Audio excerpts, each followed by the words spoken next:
Hello there, my name is Jane Goss and I work as a community choir leader in County Cork, Ireland. I've run regular singing groups for the last 5 years, and these groups are open door choirs for adults where we sing all sorts of songs, sometimes for performance, but the main objective is enjoyment. I sometimes facilitate weekend workshops or go into secondary schools to teach fourth year students. I'm very interested in arrangement, particularly a cappella arrangements, and I enjoy arranging songs for my groups. I'm keen to encourage singers to explore their musicality, and it's lovely when I see them get together outside of choir time to play guitar or share and write songs.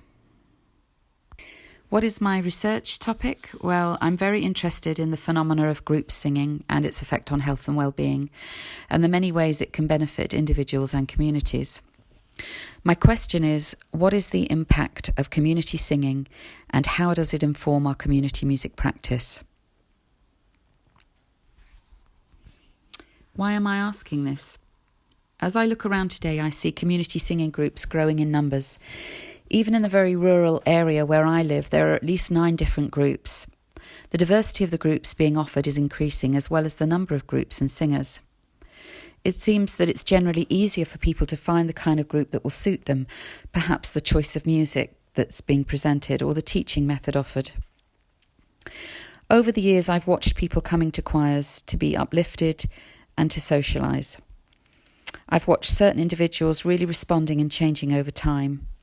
They tell me how important the group is to them, maybe how it's helped them through difficult times in their lives, perhaps a bereavement or bouts of depression or stress. They can become very invested in the group as a means to connect and make friends and to have something to look forward to. I've watched people come together to support each other, not only musically and creatively, but physically and emotionally as well. I've seen individuals gaining confidence over time, and I often think about the deeper implications of accessing the voice, the visceral and intricate nature of singing and how it's interconnected with how we use our voice in other areas of life. When people feed back to me their stories and how much the singing group has helped them, this in turn has increased my desire to try harder for them. It increases my awareness and empathy to the diversity of situations, struggles and experiences that people are carrying. It educates me. It makes me reflect on my practice and how I can best serve the group. It increases my awareness of how I interact and teach. Therefore, I think it's important to question how my findings reflect back on me as a community musician and how they inform my practice. What have I discovered so far? Well, as I start to read more and delve into the subject of singing groups and choirs and well-being, I see that there's been quite a substantial focus on this area of study in recent times.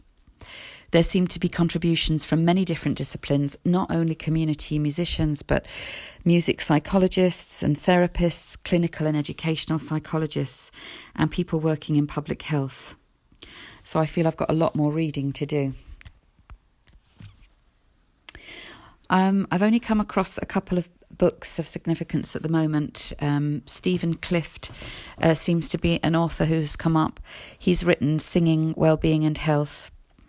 I've come across an abundance of articles. There are articles by Betty Bailey and Jane Davidson.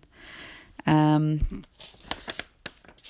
Amateur Group Singing as a Therapeutic Instrument, Effects of Group Singing and Performance for Marginalised and Middle Class Singers, all sorts of surveys. And there's an article that I've come across, or a few articles I've come across, by Carrie Bat-Rawden, I think her name is, The Benefits of Self-Selected Music on Health and Wellbeing and How Music May Promote Healthy Behaviour.